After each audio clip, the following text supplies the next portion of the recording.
They deserve to know the truth. Jessica's voice came from the half-open door of my kids' playroom. Your mom isn't really your mom. She's been lying to you. I froze in the hallway, gripping the laundry basket so hard my knuckles turned white. Through the crack in the door, I saw my sister-in-law sitting with my two kids, pretending to care while she tried to turn them against me.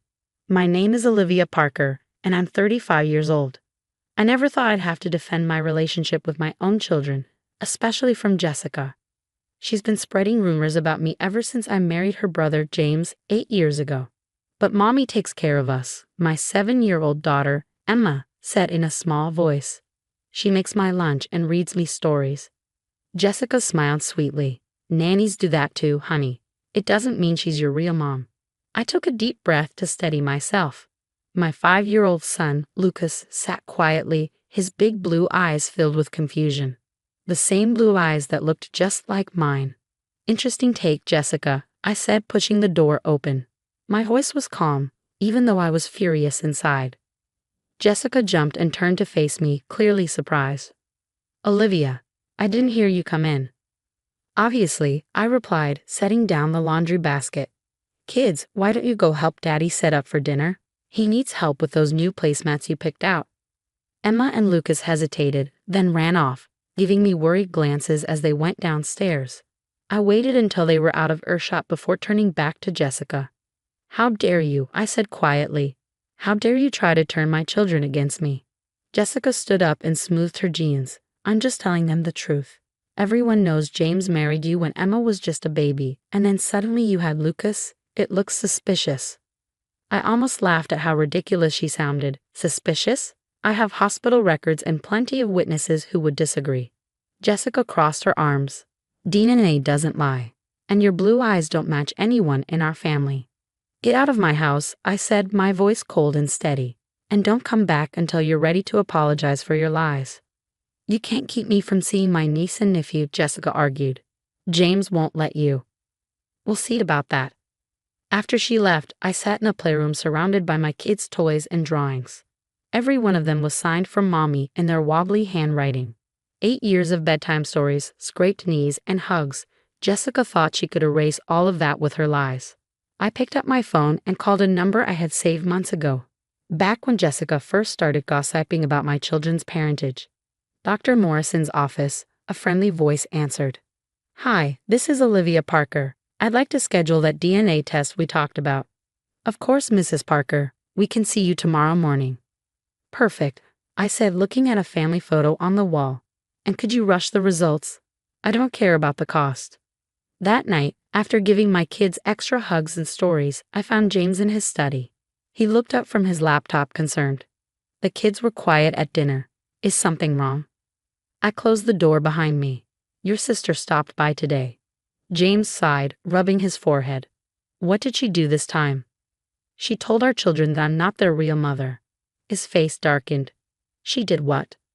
I explained what I heard, watching his jaw tighten.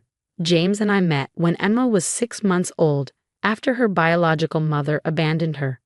We fell in love, got married, and I adopted Emma before giving birth to Lucas 2 years later. I'll talk to her, James said, reaching for his phone. This needs to stop. Wait, I said, putting my hand on his. I have a better plan. But I need you to trust me.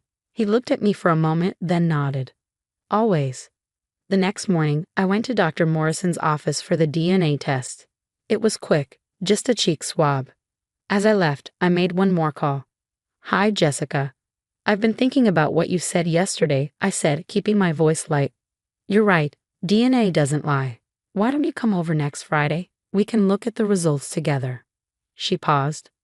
Fine, but don't expect me to apologize when I'm proven right. I smiled. Oh, I'm not expecting that. Not yet. As I drove home, I thought about the other set of results that would be arriving with mine. Jessica had recently taken a DNA test too, and working as a nurse at the hospital had its perks, like knowing which tests were being done and on whom. Jessica had her own secrets, ones she was trying to hide by spreading lies about me. But in 1 week, the truth would come out. Some lies come back to haunt the ones who tell them. I pulled into the driveway, watching Emma and Lucas play outside with James. My children in every way that mattered. And soon, Everyone would know that too. The week felt like it would never end. Every night, I hugged my kids a little tighter during bedtime stories, trying to see if Jessica's words had affected them. Emma was more clingy than usual, and Lucas watched me with curious eyes when he thought I wasn't looking. "Mommy," Emma asked one night as I tucked her in, "why did Aunt Jessica say those mean things?" I sat on the edge of her bed, smoothing her dark hair that looked just like her father's. Sometimes people say hurtful things because they're unhappy inside, but that doesn't mean those things are true. "Daddy said you picked me," she whispered, hugging her stuffed rabbit close. I smiled and kissed her forehead. "I did. I chose you when I adopted you, and then we were blessed with Lucas. Being a mom isn't just about DNA, it's about love." On Thursday afternoon, 2 envelopes arrived. My hands trembled as I held them. One was my DNA test, which confirmed what I already knew. The other was Jessica's genetic screening, the secret she was trying to hide. I put both envelopes in my desk drawer, ready for tomorrow's showdown. That night, James found me looking at old photos in our bedroom. He sat beside me, concern in his eyes. "You okay?" I showed him a picture from the hospital when Lucas was born. Jessica was there that day. She saw me give birth. How can she say he isn't mine? James put his arm around me. "She's been jealous of you from the start. I think she's scared of losing her place in Emma's life." "But I never tried to replace anyone," I said. "I just love them both." "I know," he whispered. "That's what scares her." Friday morning was bright and clear. I set up coffee and pastries in the living room, arranging everything carefully. James took the kids to school, giving me time to prepare. At exactly 10 o'clock, Jessica showed up, perfectly dressed and ready for the fight. "Come in," I said calmly. "Coffee?" She looked at me suspiciously but followed me inside. "Let's get this over with. Where are the results?" I poured her a cup of coffee. "First, let's talk about why you're doing this." "Doing what?" she snapped. "Telling the truth." I sat across from her, studying her face. "No, trying to break my bond with my children." "Is it because you're afraid of your own secret getting out?" Her cup rattled against the saucer. "I don't know what you mean." "Don't you?" I took out both envelopes. One is my DNA test, proving that Lucas is biologically mine and that I adopted Emma. The other, I paused, watching her face go pale, is your genetic screening. Her eyes widened. You had no right. "And you had no right to lie to my kids," I shot back. "Here's the deal. You're going to open my DNA results first and then apologize to my children for lying to them. And if I refuse," I tapped the second envelope, "then everyone will find out about your own genetic condition, the one you're so desperate to hide." Jessica looked at the envelopes, her hands trembling. Realizing she was trapped, she reached for the first one. The DNA results were clear. She read them twice, her face getting paler each time. "This doesn't change anything," she whispered, but even she didn't believe it. "It changes everything," I said firmly. "You have a choice. Make this right, or I'll open the other envelope." Tears filled her eyes. "I was trying to protect our family." "No, you were trying to protect yourself. But hurting my children wasn't the answer." A tear ran down her cheek. "How am I supposed to face everyone if they find out?" I softened my voice. "The same way I face challenges, with truth and love. Your genetic condition doesn't define you, but your actions do." She looked at the second envelope, fear in her eyes. "If I apologize and make things right, will you keep this private?" I reached out and took her hand. "Yes, because no matter what, you're still family." That afternoon, when Emma and Lucas came home from school, Jessica was waiting with me in the living room. Her makeup was perfect, but she looked different, softer, almost nervous. I took a deep breath. "Kids, Aunt Jessica has something to say." Emma held her backpack tight, half hiding behind me, while Lucas stood tall, his little chin up. My brave kids, already so protective of our family. Jessica got down on her knees so she was at their level. "I need to say sorry," she said, her voice shaky. "What I said about your mommy, it was wrong." "You made Emma cry," Lucas said, his hand gripping mine. "I know," Jessica whispered, her eyes sad. "I was wrong to say those things. Your mommy is your real mommy in every way that matters. She loves you more than anything, and I never should have made you doubt that." Emma peeked out from behind me. "Then why did you say those mean things?" Jessica looked at me, then back at the kids. Sometimes grown-ups say hurtful things when they're sad or scared. But that doesn't make it right. I love you both, and I'm so sorry for hurting you.